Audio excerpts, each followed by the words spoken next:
Hi Year 4, it's Miss Murphy here. It has been lovely to receive so many emails from so many of you this week to see what you've been getting up to at home.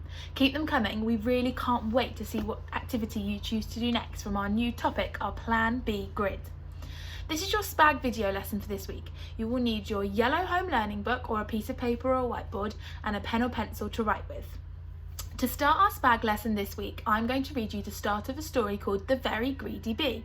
Follow along as I am reading, and I want you to keep your eyes peeled for all the different punctuation marks that you can see in the story. You may want to pause the video and jot down what you can see in your workbook or on your paper if that will help you. Enjoy! The Very Greedy Bee. In a buzzy beehive lived a very greedy bee. The greedy bee wouldn't share with anyone. "Find your own flower," he shouted. "This is mine."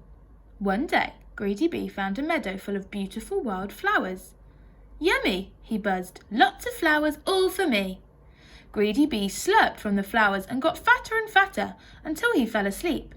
When Greedy Bee woke up, it was dark. "I'm scared," cried Greedy Bee, "and I don't know how to get home." Then he saw two glowing eyes in the long wavy grass. "Eek!" he cried. "A monster is coming to eat me." However, it wasn't a monster. It was two friendly fireflies. "What's wrong?" they asked Greedy Bee. "I'm too full to fly," wailed the Greedy Bee, "and I can't walk home in the dark by myself." "Follow us," said the fireflies, and they all set off on the long journey home together. Let's have a look together at some of the punctuation you may have spotted. To open and close the sentences, there are full stops and capital letters. Here, an exclamation mark is used to show how angry the greedy bee was when another bee tried to land on his flower. This is a comma which is following a fronted adverbial of time. And down here, you may have found a question mark. You may have also spotted these punctuation marks here. There are lots of them in our greedy bee story. Can you remember what they are called? Inverted commas. That's right, well done. You may have heard them called speech marks as well. But today, Year 4, I'm going to call them inverted commas. Inverted commas are punctuation marks that show what somebody has said. They look like this. These inverted commas open the speech, and these inverted commas close the speech. They go at the end of what someone has to say. You might notice that the inverted commas are not down on the line, like a full stop or a comma. They are at the top, above what someone is saying. Here is Greedy Bee. He is so greedy he wants to keep all the flowers to himself. He is saying, "Lots of flowers, all for me," and I have written it inside a speech bubble. You may have seen this in a comic or a book you have read. Today we are going to learn to write his speech using inverted commas to show what Greedy Bee is saying in the story. Watch my turn first and then you can have a go using your paper and pencils yourself. First, I opened up my sentence with my inverted commas. They go at the top of the line, just like this. Then I needed to start with a capital letter, a capital L. Next, I can write the spoken word. That's what Greedy Bee was saying in the story. Lots of flowers, all for me. Now, I need a piece of punctuation to finish the spoken word before I close with my inverted commas. I could use a full stop, a comma, a question mark, an exclamation mark. I've decided to use an exclamation mark to show that Greedy Bee was shouting, "Lots of flowers, all for me." He was being quite mean to all the other bees, I think. Then we need to put who is speaking. Said Greedy Bee. Now, because we're in Year 4, I think I'm going to use a synonym for said. I'm going to up-level said to the word buzz. Have a look at this. I've used my purple pen to edit my work. I think that looks like a proper Year 4 sentence now. I've got my inverted commas, my punctuation, and I've up-levelled said and remembered my full stop at the end of my sentence. Now, have a go at these ones by yourself. Can you write the speech from the speech bubble using inverted commas? Pause the video now and have a go. Have a look at your sentences that you have written. Did you manage to write them correctly using the inverted commas? I've had a go here for you to check your answers against. For my first one, I have started with my open inverted commas. I've then followed it with a capital letter. At the end of what Greedy Bee was saying, "Find your own flower," I've put an exclamation mark. I think that shows that Greedy Bee is still being quite angry towards the other bees. After the punctuation, I've then closed the speech with the inverted commas. I've used a synonym for said, and I finished with a full stop at the end of my sentence. At the end of this spoken word for question number 3, I have put a comma. I didn't need a question mark there as it wasn't a question, and I didn't think an exclamation mark would work. So I've opened with my inverted commas, a capital letter, I can't walk home in the dark. Close inverted commas, he sighed. Again, I've used my synonym for said and a full stop. Use your purple polishing pen to edit your writing if you need to. Have a think now about what the success criteria would be for writing using inverted commas. You can pause the video and jot down some ideas before I show you mine. Here are our steps to success for using inverted commas in our writing.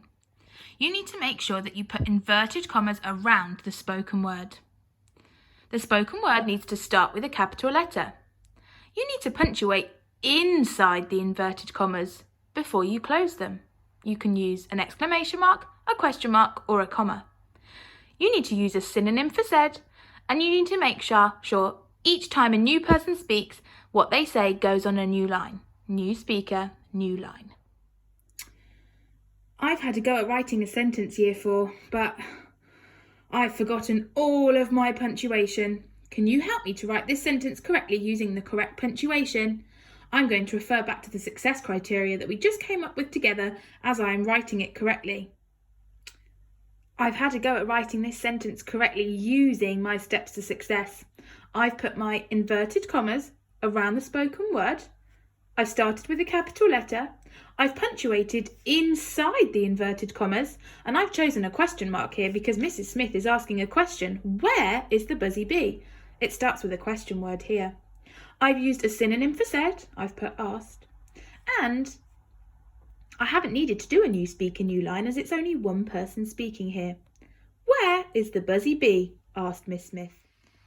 Now it's your turn, year 4. I've had a go at writing 3 more sentences, but silly old Miss Murphy, I've forgotten all my punctuation and I've definitely forgotten to follow my steps to success. I really hope you can help me out here.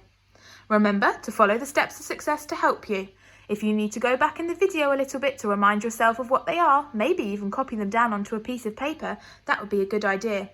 You can definitely try and use a different synonym for said if you would like to really challenge yourself today. Pause the video now and have a go at writing these 3 sentences correctly using inverted commas. I decided to follow our steps to success and have a little go myself. I think I've managed to write all our 3 sentences correctly now using inverted commas. Can you check your answers? If you have a purple pen, you can use that to make any corrections, or any other colour will do if you don't have a purple pen. Pause the video now, check your answers against my ones, and edit your work if you need to. For the final part of our video today, we are going to look at the last step to success. New speaker, new line. You may have noticed as we were reading our story at the beginning, each time a new character spoke, their speech was on a new line. Take a look at this part of the story here. What's wrong? They asked Greedy Bee. I'm too full to fly, wailed the Greedy Bee, and I can't walk home in the dark by myself. Follow us, said the Fireflies, and they all set off on the long journey home together. The Fireflies asked Greedy Bee what was wrong. On the next line, the Greedy Bee responds saying he is full and can't walk in the dark. On the next line, the Fireflies tell him to follow. Every time a new speaker speaks, it moves on to a new line. Have a go at writing up this conversation between the 2 bees by yourself. Follow the steps to success and remember, each time a new speaker speaks, it needs to go on to a new line. New speaker, new line. Pause the video now and have a go at writing it down yourself. Here is what you should have written. Again, use your purple pen or any other colour if you need to make any corrections. On the first line, the Greedy Bee says, "Hooray, I'm home," pronounced the Greedy Bee. I've opened with inverted commas. I've punctuated with an exclamation mark inside the inverted commas, and I've put a full stop at the end of that sentence. On a new line, I've put what the other bees have said. Where have you been, Greedy Bee? This time, I've put a question mark before the inverted commas because they're asking a question. Where have you been, Greedy Bees? The other bees asked. Again, I finished with a full stop. Check your work now. Well, that's the end of our spag lesson for this week. What work hard whizzes you have all shown that you can be today. Well done for all your hard work, Year 4. One of the English tasks on your B grid is to write a story for younger children where the bee is the main character. You could try including some speech in this story, following all the steps to success that we have learnt for today's lesson. We can't wait to read your stories and see what else you get up to. See you all soon! If you would like to hear what happens at the end of the Greedy Bee story, keep listening and I'll finish it off for you. Bye everyone! Through forests of flowers and squelchy mud, over hills and under hollows, trudged the greedy bee. He had never walked so far, and he was very tired. "Soon be there," called the fireflies kindly. Then they heard a whooshing, watery noise. "I'm almost home," cried the greedy bee excitedly. "It's the stream," said the fireflies. It was, but the hive was on the other side of it. "Oh dear," cried the greedy bee, flopping down on the floor. "How will I ever get across?" He sniffed sadly. "We'll help you," said a tiny ant with a big leaf. The ant and his friends flipped one of the leaves into the water. "Jump in," they cried. Then, helped by the fireflies, the greedy bee and the ants made their way, sploshing and splashing, over to the other side of the stream. "Hooray, I'm home!" cried the greedy bee. "Wherever have you been?" called the other bees. "I overslept," whimpered the greedy bee. "I would never have got home if my new friends hadn't been so kind, so now I'm going to share my best honey with them. Would you like some too?" "Great," said the other bees. "Let's have a party." Everyone tucked into a midnight feast of yummy, runny honey, all except for one very happy, very sleepy, but not so greedy bee.